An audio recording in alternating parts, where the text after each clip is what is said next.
तो चलो आज हम पढ़ेंगे परिमेय संख्या। हर बार जो है बिहार बोर्ड के एग्जाम में, क्लास 10th के एग्जाम में हर बार रेशनल नंबर से परिमेय संख्या से एक क्वेश्चन आता ही आता है। और उसमें क्या आता है क्वेश्चन, तो 4 ऑप्शन दे देते हैं, उसमें कहते हैं निम्नलिखित में से कौन सा परिमेय संख्या है, इसको पहचानें। ठीक है, तो सबसे पहला आज हम पढ़ेंगे कि परिमेय संख्या कैसे पहचानेंगे, कोई भी संख्या वो परिमेय कैसे है उसको पहचानेंगे। तो सबसे पहले परिमेय संख्या का डिफिनीशन देखते हैं। ठीक है, परिमेय संख्या का परिभाषा क्या करता है, तो परिमेय संख्या वह संख्या होती है जिसे पी बाई क्यू के रूप में लिखा जा सकता है, जहां पी और क्यू पूर्णांक यानी इंटीजर हो और Q equal to not zero, यानी क्यू जीरो के बराबर नहीं हो। यह इंग्लिश में भी डिफिनेशन है, a rational number is number that can be expressed in the form of P by Q where P and Q are integers and Q equal to not zero. तो उसको समझिए क्या होता है ये। सबसे पहले देखिए क्या कह रहा है कि परिमेय संख्या वह संख्या होती है जिसको हम पी बाई क्यू के रूप में लिख सकते हैं, वही ना, जहां पी क्यू क्या हो, इंटीजर। अब देखो इंटीजर क्या होता है, सबसे पहले इंटीजर समझेंगे तब ना। हम इतना समझ गए कि पी बट्टे क्यू के रूप में, यानी कि कुछ ना कुछ नॉमिनेटर होगा, कुछ ना कुछ डिनोमिनेटर होगा, यानी अंश और हर उसमें होगा। लेकिन ये पी और क्यू क्या है, पी और क्यू पूर्णांक होगा। इससे पहले पूर्णांक समझना होगा क्या होता है। तो पूर्णांक क्या होता है, जितना भी धनात्मक संख्या है, ऋणात्मक संख्या है और जीरो, इन सभी को मिला दोगे तो पूर्णांक मिल जाता है। ठीक है, पूर्णांक का परिवार होता है। जैसे देखिए बीच में जीरो है, इधर 1 2 3 4 6 डॉट डॉट -1 -2 -3 -4, ये सभी क्या है, पूर्णांक। ये पूर्णांक संख्या का परिवार बोलिए, यानी पूर्णांक संख्या में जितने भी धनात्मक संख्या है सभी आता है, ऋणात्मक संख्या है सभी आएगा, साथ में जीरो भी है। ये हो गया पूर्णांक। यानी पी और क्यू तो हो, पी बटे क्यू के फॉर्म में हो, लेकिन पी और क्यू क्या हो, पूर्णांक।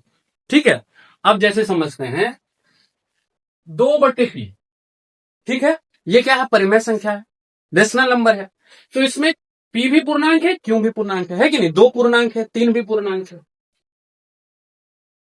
5 बटे 7 ये भी क्या है, रेशनल नंबर है, परिमेय संख्या है। 5 भी पूर्णांक है और 7 भी पूर्णांक है, पी और क्यू दोनों पूर्णांक। ठीक है, अब सीधे हम लिख दीजिए 5। अब ये क्या है, ये परिमेय संख्या है, पी बटे क्यू के रूप में है, तो हाँ ये भी है। यहां डिनोमिनेटर में कुछ नहीं है, इसका मतलब क्या है, 1 है। यानी यहां पी क्या है, 5 है और क्यू क्या है, 1 है। यानी पी और क्यू दोनों यहां भी क्या है, इंटीजर से। यानी अगर सिंपल 5 है, 4 है, 2 है, 3 है, 7 है, ये सब भी पूर्णांक है, पूर्णांक है।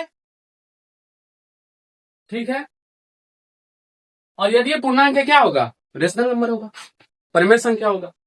उसी तरह से अगर ले लो -2 -3 -5 -7, ये सभी भी परिमेय संख्या है। क्या है, जैसे पी बटे क्यू के रूप में अगर पूछेगा, जैसे कि पूछ ले हम यहां से पी बटे क्यू के रूप में है, तो देखो कैसे है, -2 नीचे में नहीं कुछ है तो क्या है, 1 है। यानी पी क्या है, -2 है और क्यू क्या है, 1 है ना। समझ में आ रही बात। तो पी बटे क्यू के रूप में समझ आ गया, और जहां पी और क्यू पूर्णांक को ये भी समझ में आ गया। सिंपल 1-2 क्वेश्चन ले लेंगे, जो पूछा गया क्वेश्चन है प्रीवियस ईयर, उसको देखेंगे। फिर से देखो ध्यान से, 5 है, 7 है, 8 है, ये पूर्णांक है। नीचे नहीं कुछ है, इसका मतलब कि नीचे क्या होता है, नहीं कुछ है तो 1 है ना। यहां सभी में क्यों क्या है, 1 है, इसीलिए सिंगल 5 लिखा हुआ है। इसका मतलब ये नहीं कि पी बटे क्यू के फॉर्म में नहीं है, वो भी है। डिनोमिनेटर क्या होगा इसका, 1 होगा, तो पी बटे क्यू के रूप में है, तो ये भी क्या होगा, परिमेय संख्या। अब एक चीज यहां लिखा हुआ है, ध्यान से, ये क्या लिखा हुआ है, Q equal to not zero. यानी क्यू कहां है, नीचे में है, डिनोमिनेटर में है। यानी कहा जा रहा है कि डिनोमिनेटर जीरो नहीं होना चाहिए। डिनोमिनेटर यानी क्यू अगर जीरो हो जाएगा तो क्या होगा, क्यों नहीं होना चाहिए, इसको समझते हैं। देखो जैसे कि 5 बटे 0 यहां डिनोमिनेटर में 0 लिखे यहां पे। अब देखिए इस जीरो का क्या मतलब हो गया यहाँ कि 5 में हम 0 से दे रहे, ये ना मतलब है। और गणित का नियम क्या है कि किसी भी संख्या में आप 0 से भाग नहीं दे सकते हैं। हम किसी भी संख्या में 0 से भाग नहीं लगा सकते, इसीलिए जो है डिनोमिनेटर 0 नहीं होगा, क्यों 0 नहीं होगा। तो ध्यान रखना, परिमेय संख्या वह संख्या होगा जो पी बटे क्यू के रूप में होगा, जहां पी और क्यू पूर्णांक होगा, इंटीजर होगा, क्यों 0 नहीं होगा। क्यों 0 क्यों नहीं होगा, क्योंकि अगर किसी भी संख्या का डिनोमिनेटर 0 है, इसका मतलब क्या है, उस संख्या को हम 0 से भाग दे रहे हैं, और 0 से किसी भी संख्या में हम भाग नहीं दे सकते हैं। छोटा सा एग्जांपल लेके उसको समझ सकते हैं। जैसे कि देखो 10 को भाग दे रहे हैं 2 से, तो क्या आ रहा है? आ रहा है ना, 10 को भाग दे रहे हैं 2 से तो 5 आ रहा है। इसी का अगर देखो गुना, डिवाइड का उल्टा क्या है? गुना। डिवाइड का उल्टा है मल्टीप्लाई, यानी कि भाग का उल्टा क्या है? गुना है। देखिए ध्यान से, यहां अगर 10 को भाग दिए 2 से तो 5 आया, इसी 5 को अगर हम 2 से गुना कर दे तो 10 आ गया। नहीं समझ में आया? आ रही है समझ में? अगर हम 12 को भाग कर रहे हैं 6 से तो 2 आया, और 6 को गुना कर दे 2 से तो 12 आ गया। यानी क्या है? भाग का उल्टा है गुना। उसी तरह हम चेक करें, देखो ध्यान से, अगर किसी भी संख्या में भाग देते हैं, जैसे हम 5 से भाग दे रहे हैं, यहां पे 0 से, अब मान लेते हैं कोई भी संख्या आ रहा है, जैसे कि अभी मैंने बताया ना कि किसी भी संख्या को हम 0 से भाग नहीं दे सकते, है ना? यही ना बताया। हम थोड़ी देर के लिए मान लेते हैं कि हम अगर किसी भी संख्या में 0 से भाग दिए तो यहां ये संख्या आ गया x। क्या आ गया? x। क्या आया? मान लेते हैं कि भाग दे दिया और x आया। अब क्या देखे हैं कि भाग जो है वो गुना उल्टा है ना? अगर 0 में हम x को 0 से गुना करेंगे तो 5 आना, है ना? अब देखो सोचो, क्या x कोई भी ऐसा दुनिया में कोई भी ऐसा नंबर या संख्या है जिसको हम 0 से गुना करेंगे तो 5 के बराबर आएगा? कोई भी है? नहीं है। हो सकता है ऐसा? पॉसिबल है? x क्या कोई भी ऐसा नंबर है जिसको 0 से गुना करेंगे तो 5 आएगा? इसीलिए ये पॉसिबल नहीं हो सकता है। किसी भी संख्या में हम 0 से भाग नहीं दे सकते हैं, कोई भी मान नहीं आएगा इससे। ये अनडिफाइंड है, नहीं इसको डिफाइन किया जा सकता। एग्जाम्पल से समझ में आया? अभी बताएं, फिर से समझिए इस बात। मैंने बताया कि 10 में अगर भाग और गुना उल्टा है एक दूसरे का, ठीक है? 10 में 2 से भाग देंगे तो 5 आएगा, और 5 और 2 को गुना कर देंगे तो 10 आ जाएगा। 12 में 6 से भाग देंगे तो 2 आएगा, और 6 और 2 को गुना कर देंगे तो 12 आ जाए। इसी एग्जाम्पल के थ्रू हम मान लेते हैं कि छोटी सी बात, कि 5 में अगर 0 से भाग देते हैं तो x आता है, तो x को गुना करेंगे 0 से तो 5, है ना? तो x क्या कोई भी ऐसा वैल्यू है, कोई भी ऐसा मान है जिसको 0 से गुना करे तो वो 5 के बराबर आ जाए? है ऐसा पॉसिबल? नहीं है। इसीलिए इस कॉन्सेप्ट को आप समझिए कि किसी भी संख्या में हम 0 से भाग नहीं दे सकते हैं। किसी भी संख्या का डिनोमिनेटर 0 नहीं है। आप रेशनल नंबर में ये जानते थे कि p/q क्यू के फॉर्म में होगा, p और q पूर्णांक होगा, और क्यों 0 नहीं होगा? क्यों 0 नहीं होगा? बात समझ में आ गया? आया समझ में? क्यों इक्वल टू 0 क्यों नहीं होगा? अब देखिए कुछ एग्जाम्पल लेंगे जो पिछले साल आया है। इस तरह का क्वेश्चन आता है कि निम्नलिखित में से कौन सा रेशनल नंबर है। हाँ, एक टॉपिक छूट रहा है। अब आता है डेसिमल में भी रेशनल नंबर पूछा जाता है, ठीक है? डेसिमल, इसको साफ करें, इसमें देख लेते हैं, ठीक है? डेसिमल जो होता है, डेसिमल कितने तरह का होता है? दशमलव कितने तरह का हो सकता है? तो देखो 3 तरह का दशमलव होता है। या तो एक टर्मिनेटिंग होता है कि दशमलव, जैसे कि 2.57 होगी, काम खत्म इसका। एक होता है क्या? 2.57575757 डॉट डॉट डॉट। और एक किस तरह का होगा कि 2.5782468523 डॉट डॉट। और कोई डेसिमल हो सकता है? पॉसिबल है। 3 ही तरह का डेसिमल होगा। इसको कौन सा दशमलव बोलते हैं? शांत दशमलव बोलते हैं ना। ये हो गया डेसिमल के 1 2 3 अंक के बाद अगर खत्म हो जाते हैं तो क्या होता है? ये शांत दशमलव होता है। ये ना होता है। और अगर नहीं कट रहा है, कहीं भी खत्म नहीं हो रहा है, डॉट डॉट डॉट लगा दी, इसका मतलब ये दोनों क्या है? अशांत। क्या है? इसको बोलते हैं टर्मिनेटिंग, इसको बोलते हैं नॉन टर्मिनेटिंग, ठीक है? तो अशांत दशमलव में 2 तरह का दशमलव आएगा, एक रिपीटिंग, एक नॉन रिपीटिंग, यानी आवर्ती और अनावर्ती, ये ना बोलते हैं हिंदी में। तो ये क्या है? Repeating decimal. क्या है? Repeating decimal. क्या है? Repeating decimal. और ये क्या है? नॉन रिपीटिंग, यानी कि ये रिपीट नहीं कर रहा है, कुछ भी आ रहा है पता नहीं चल रहा है, ठीक है? तो देखिए ध्यान से, ये दोनों आता है परिमेय संख्या के अंदर, यानी ये दोनों भी क्या होगा? परिमेय संख्या। दशमलव में 3 तरह का दशमलव है, एक टर्मिनेटिंग जो शांत दशमलव है, जो दशमलव के 2 3 अंक के बाद खत्म हो जाता है, और एक होता है अशांत। अशांत में 2 तरह का होता है, एक होता है अनावर्ती, एक होता है आवर्ती, यानी कि रिपीटिंग, एक नॉन रिपीटिंग। तो रिपीटिंग वाला जो आता है वो परिमेय संख्या के अंदर आता है, और शांत दशमलव भी आता है परिमेय संख्या के अंदर। अब जो ये बच गया, ये जो बच गया, ये परिमेय संख्या नहीं होता है। समझ में आई बात? परिमेय संख्या कौन सा नहीं होगा? ये दशमलव में 3 तरह का दशमलव होता है, एक होता है जो शांत हो गया, एक होता है, दो होता है जो अशांत। ये दोनों शांत है, देखिए डॉट डॉट डॉट कहीं कट रहा है, नहीं कट रहा है। और एग्जाम्पल ले लेते हैं, तो देखो 5.723, 5.734, ठीक है। तो ये क्या हो गया, शांत दशमलव। अशांत में ले लेते हैं 5.7333 डॉट डॉट डॉट, ये क्या हो गया, अशांत है।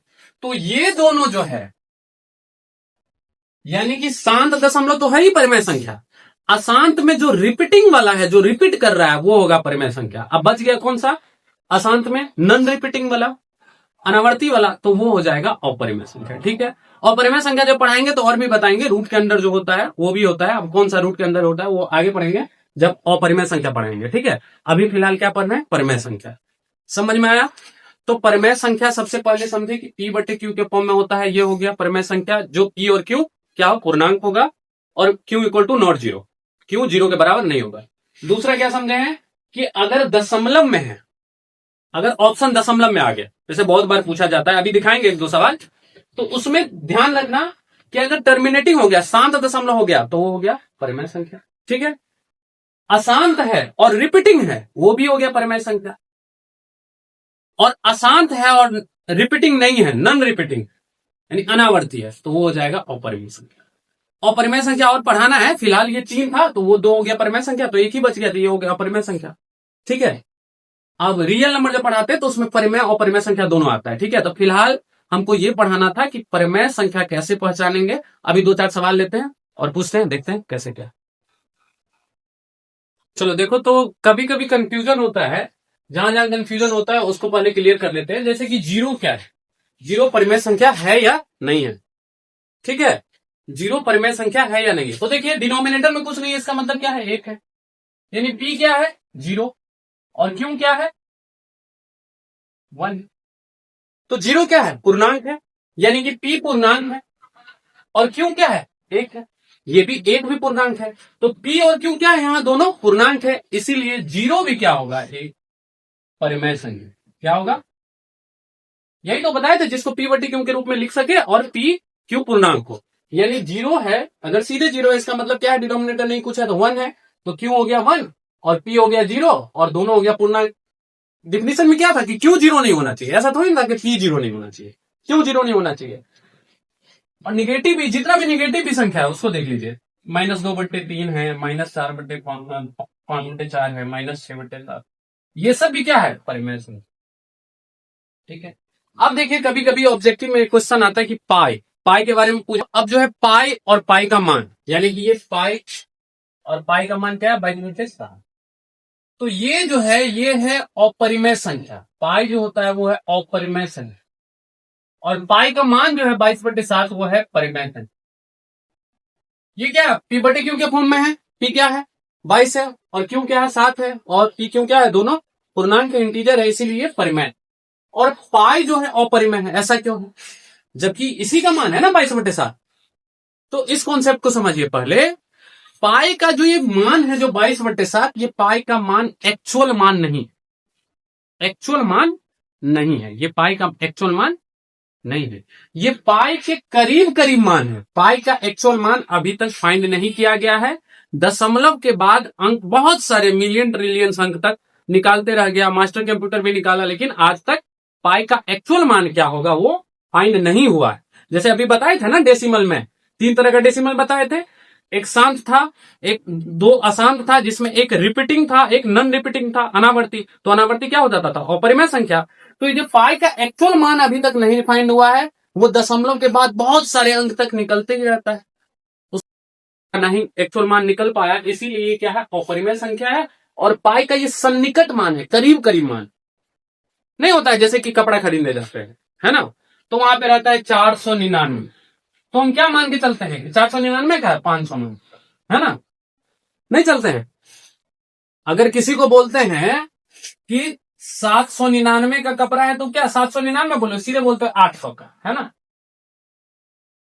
अब इसका मतलब ये तो नहीं है कहेगा कि नहीं 800 का नहीं है, 799 का, मतलब करीब करीब हुआ 800 का। इसी तरह से ये इसका करीब करीब मान है, सन्निकट मान है। पाई का जो 22/7 है मान, वो सन्निकट मान है, एक्चुअल मान नहीं है, इसीलिए ये परिमेय हो जाता है और ये अपरिमेय हो जाता है। पाई और पाई के मान में अंतर समझ में आया?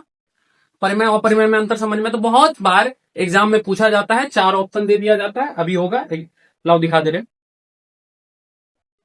देखिए 2011 में और 2012 में दोनों में पूछा है सवाल। देखिए ऑप्शन है, 4 ऑप्शन है। ए ऑप्शन है √3, बी है 2√2/√2, सी ऑप्शन है 4+√5 और डी ऑप्शन है √6।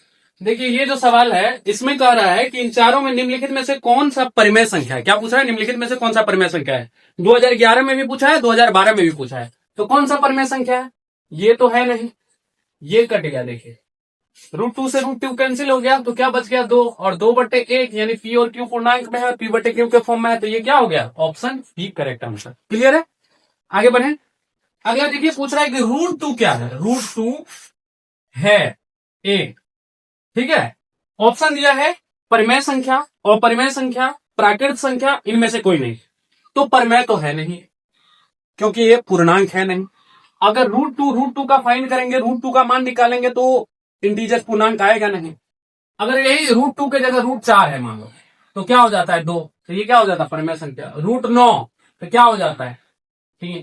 तो ये क्या हो जाता है? परिमेय संख्या, है ना। लेकिन √2 का रूट फाइंड हो रहा है? नहीं हो रहा है, तो ये क्या हो गया? अपरिमेय संख्या। ये ना ही प्राकृत संख्या। प्राकृत संख्या किसको? गिनती की संख्या को बोलते हैं, यानी 1 2 3 4 5 6 7 8, ये गिनती की संख्या क्या होता है? प्राकृत संख्या होता है। एक के बाद 1.5, 2, अढ़ाई, 3, ये प्राकृत संख्या नहीं है। 2.5, 3.5, 7.5 या 2.3, ये दशमलव वाला प्राकृतिक संख्या नहीं है। काउंटिंग नंबर होता है ना, काउंटिंग नंबर कॉल्ड होता है ना, नेचुरल नंबर। तो ये नेचुरल नंबर तो है नहीं, और ना ही ये परिमेय संख्या है। तो क्या हो गया? ये एक अपरिमेय संख्या है। कौन सा होगा? नंबर बी हो जाएगा करेक्ट ऑप्शन, अपरिमेय संख्या। ठीक है। अगला देखिए, अगला है सवाल नंबर 3। ये क्वेश्चन 2013 में पूछा था। ठीक। √2 निम्नलिखित में से कौन सा है? 4 ऑप्शन था। परिमेय संख्या, अपरिमेय संख्या, प्राकृतिक संख्या, इनमें से कोई नहीं। तो ये 2013 का था। आगे बढ़ते हैं। 2013 में फिर से एक क्वेश्चन है, 4 ऑप्शन दिया हुआ है। √64/36 बी है, √81 इसके बाद है सी है, √2.5 इसके बाद डी है, √49 9। इसमें पूछ रहा है निम्नलिखित में से कौन सा अपरिमेय संख्या है। क्या पूछ रहा है? अपरिमेय संख्या। तो देखिए ध्यान से, ऑप्शन ये देखिए, इसको अगर रूट फाइंड करेंगे तो क्या आ जाएगा? आ गया। तो ये क्या हो गया? परिमेय संख्या। ये क्या हो जाएगा? 9। ये भी हो गया परिमेय संख्या। अब देखिए इधर क्या हो जाएगा? 7/3, ये भी क्या हो गया? परिमेय संख्या। तो कौन सा बच गया? Option C. ये क्या होगा? अपरिमेय संख्या। यही ना पूछा था निम्नलिखित में से कौन सा अपरिमेय संख्या है। ये सवाल था आपका 2016 में पूछा गया था, सॉरी 2013 में। 2016 में देखिए क्या पूछा है। 4 ऑप्शन इसमें भी दिया है। 3/5 ऑप्शन ए था, ऑप्शन बी है √16/4 है, ऑप्शन सी है √2/5 और ऑप्शन डी है 25/9। इसमें क्या पूछ रहा है देखते हैं। निम्न में कौन अलग है? ये 2016 में पूछा गया। 4 ऑप्शन है, निम्नलिखित में से कौन सा अलग है? तो देखिए ये क्या है? परिमेय है। ये भी परिमेय है, ये अपरिमेय है, ये भी परिमेय है। देखिए इसका रूट फाइंड करेंगे, क्या आ जाएगा? 4/2 आ जाएगा। तो ये तीनों क्या है?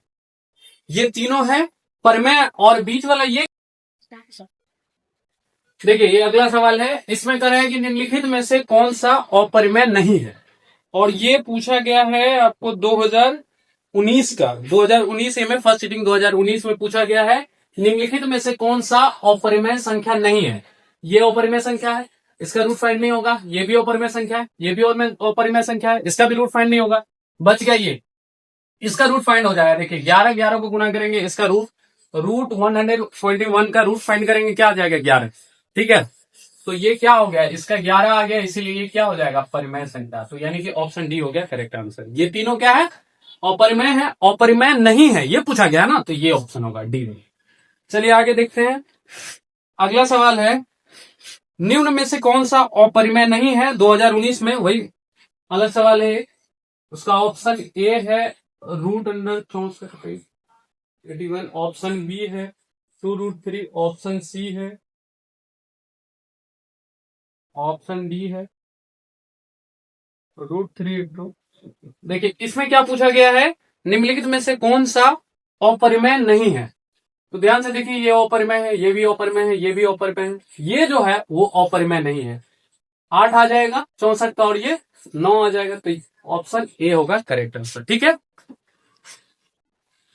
इन सभी में से देख सकते हैं ना, ये सब क्या है, अपरिमेय है, दिक्कत नहीं ना है, ये सब तो पहले ही पढ़ा दिए। चलो अगला सवाल देखिए। अगला सवाल, निम्नलिखित में से कौन अपरिमेय नहीं है, 2021 में पूछा गया। ऑप्शन ए है 5, ऑप्शन बी है √7, ऑप्शन सी है √2/√5, और ऑप्शन डी है √48। देखिए ध्यान से, ये अपरिमेय है, ये भी अपरिमेय है। पूछा क्या गया है, निम्नलिखित में से कौन सा अपरिमेय नहीं है। ठीक है, अपरिमेय नहीं है, तो ये अपरिमेय है, ये भी अपरिमेय है, ये भी अपरिमेय है। इसको देखो, ये अपरिमेय है कि नहीं। देखिए ध्यान से, 3 है, 25 है,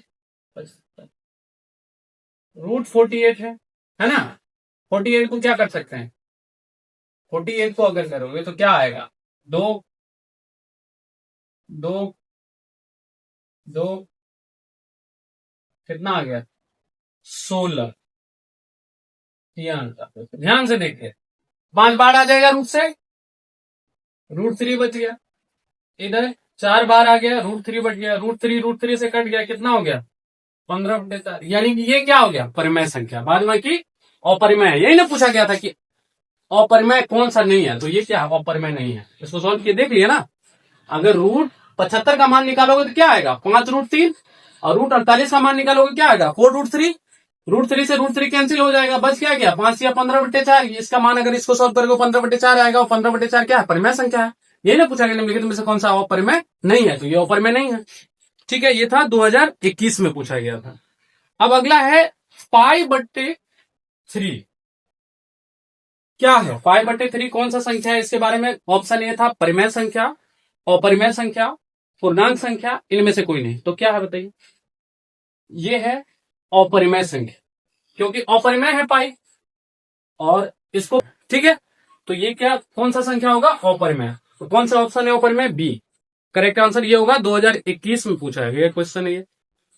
अगला है, निम्नलिखित में से कौन सा अपरिमेय संख्या है। ऑप्शन ए है √17, ऑप्शन बी है √100, ऑप्शन सी है √4, और ऑप्शन डी है √16 प्लस √25। निम्नलिखित में से कौन सा अपरिमेय संख्या है, कौन सा अपरिमेय है, ये परिमेय आ जाएगा क्योंकि 10 आ जाएगा, इसका 2 आएगा, इसका 4 + 5 आएगा, तो बच गया ये क्या है, अपरिमेय। तो ऑप्शन नंबर 1 करेक्ट आंसर। ठीक है, और बहुत सारा सवाल है, तो अब परिमेय और परिमेय पहचानने से कि कोई भी सवाल आएगा इस तरह से, तो आप परिमेय और परिमेय संख्या को पहचान सकते हैं, बना सकते हैं। ठीक है, आगे क्लास में और भी सवाल इस पर सॉल्व करेंगे, एग्जाम्पल और समझेंगे। और